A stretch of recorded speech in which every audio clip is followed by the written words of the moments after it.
tout d'abord, je tiens à vous remercier pour d'être venu.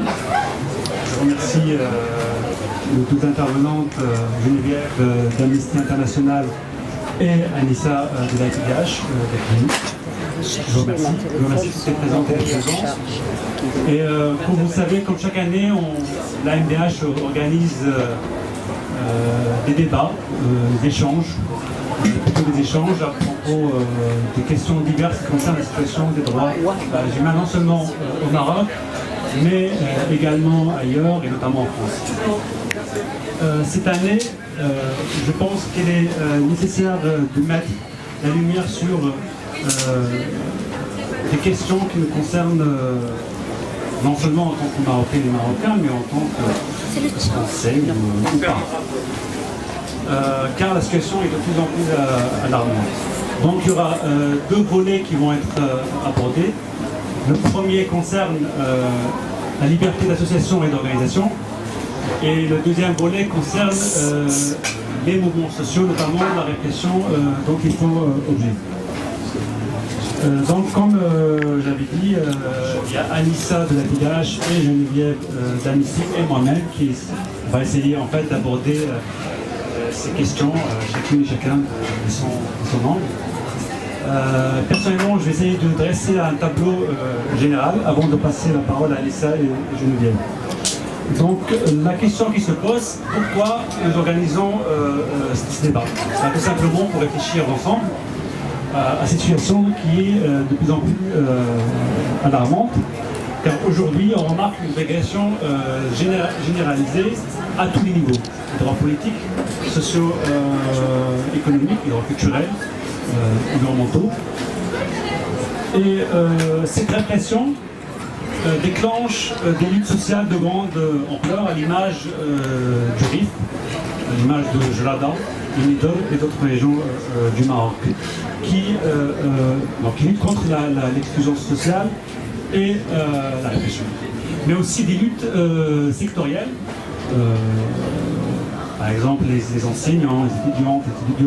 On a beaucoup de luttes qui se développent actuellement au Maroc. On a aussi beaucoup de formes de lutte comme la campagne de boycott de certains produits. Donc ces régions dont je parlais, c'est des régions entières qui se soulèvent et qui sont au bout du gouffre. Et qui est le résultat des crises profondes que traversent ces régions depuis des décennies. Donc, au-delà du fait que certaines régions ont été historiquement réprimées dans le sang, comme le Rif par exemple, le constat aujourd'hui c'est que la jeunesse est figée dans le temps. Rien que dans le Rif par exemple, on a plus de 40% de chômage parmi les jeunes, et cela selon les chiffres officiels, notamment le Haut Commissariat au plan. Et bien sûr, tout ça en comptant le secteur informel, qui totalise entre 15 et 25% du PIB et qui permet à l'État d'acheter la paix sociale et développer au Maroc un secteur formel requiert des règles de droit. Ce qui ne marche pas dans une économie de popularisation. Bien sûr, la santé, l'éducation et l'infrastructure sont dans un état catastrophique. Et à cela s'ajoute le mépris à tous les niveaux, notamment à tous les niveaux de l'exercice du pouvoir, notamment dans l'administration, la répression policière, etc. Donc, par conséquent, les gens sont livrés à eux-mêmes et sont poussés à quitter le pays, notamment dans les bateaux de la mort. Beaucoup d'entre eux vont rester dans la Méditerranée. Et les plus chanceuses et chanceux parmi eux vont subir les pires traitements dans les pays d'accueil, notamment les pays européens. Donc les deux exemples que j'ai donnés au début, les deux exemples significatifs, notamment le Rif et Gelada, et la répression dont ils ont fait objet, révèlent la nature répressive que réserve l'État à ses citoyennes et citoyens les plus vulnérables, en les privant des éléments les plus simples constitutifs d'une vie digne. On remarque une absence de volonté politique, une incapacité des institutions à canaliser la revendication des jeunes mieux informés et mieux organisés qu'il y a 6 ans ou 7 ans avec la déclaration du mouvement du 20 février. De l'autre côté, l'État, la seule stratégie de l'État, c'est la répression. Répression, isolement et discrimination des mouvements sociaux ainsi que leur criminalisation. Aujourd'hui, il y a pas des dizaines, mais des centaines de prisonniers politiques en Maroc. Et dans certains, on subit les pires sévices. Là, des témoignages de torture, par exemple, concernant l'ethnie du Rif. On a beaucoup de mineurs qui sont toujours en prison. Ceci concerne le premier volet. Le deuxième volet, il s'agit, dans un cadre, dans un climat répressif général, les ONG, les défenseuses, les défenseurs, les activistes, les journalistes sont de plus en plus réprimés aussi. Je vais me limiter seulement aux organisations, sinon on n'aura pas le temps d'aborder tous les autres cas. National et international, leur champ de travail est de plus en plus rétréci. Pour certaines ONG comme la MDH, elles sont interdites de fait. Aucune activité aujourd'hui ne peut être faite. Les sit-ins, on n'en parle même pas. Et à cela s'ajoute le refus d'enregistrement de ces sections. Aujourd'hui, seulement 24 sections sur 90 sections, 92 sections ont leur récépissé définitif. Et tout ça, bien sûr, dans l'illégalité. Et toutes les justifications sont informelles. Il n'y a rien de formel. Et même l'ancien ministre de la Justice, lui-même, quand l'AMDH l'a rencontré, il disait en fait qu'il n'était pas d'accord avec ce qui s'est passé, mais on ne sait pas qui c'est qui gouverne au Maroc, si ce n'est pas les ministres de la Justice et des libertés. Il y a aussi la déclaration, parce que l'MDH a subi même une menace de retrait de son statut d'utilité publique. Bon, là, on parle de la plus grande ONG, non seulement au Maroc, mais dans la région MENA et en Afrique, et qui a une réputation mondiale. Cela ne concerne pas seulement l'MDH, mais d'autres organisations nationales.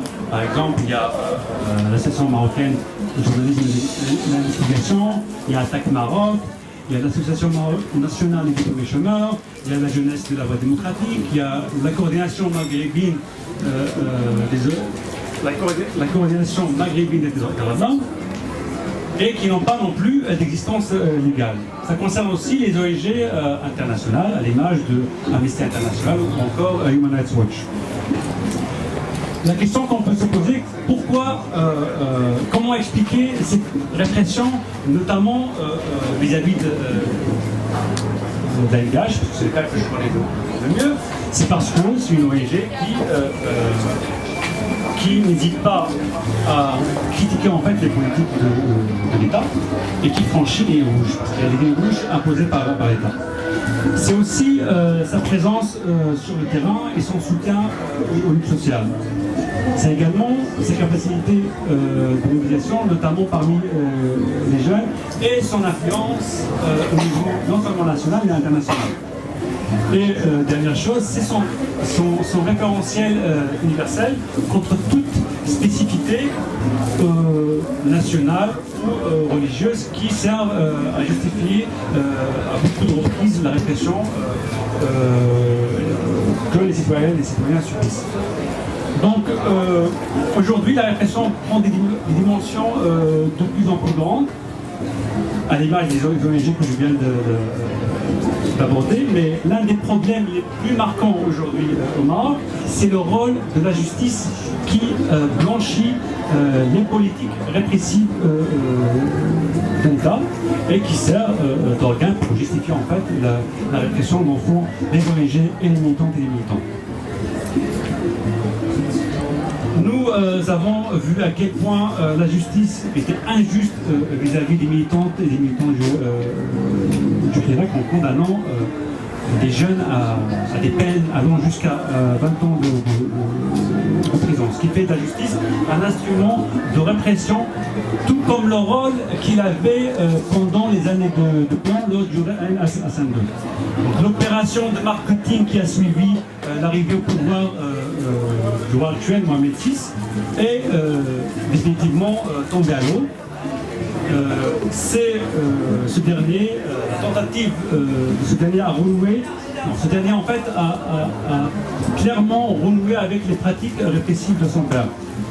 Et sa grande opération de réconciliation dans le Rif, par exemple, elle apparaît clairement comme une illusion.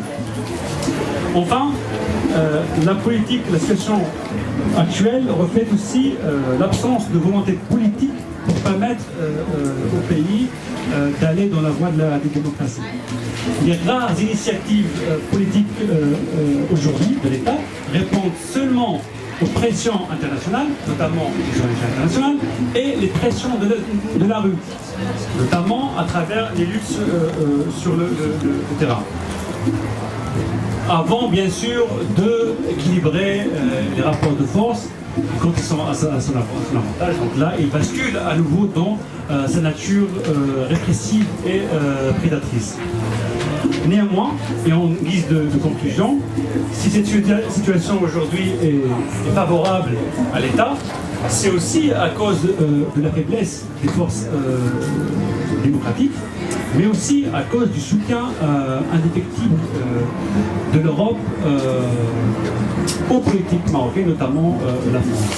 Et au moment de conclusion, je tiens à féliciter les quelques prisonniers politiques libérés récemment, fruit d'une lutte sur le terrain, fruit d'une lutte non seulement au niveau national, mais aussi à l'international, notamment des ONG et aussi des comités de soutien au mouvement RIFA en Europe.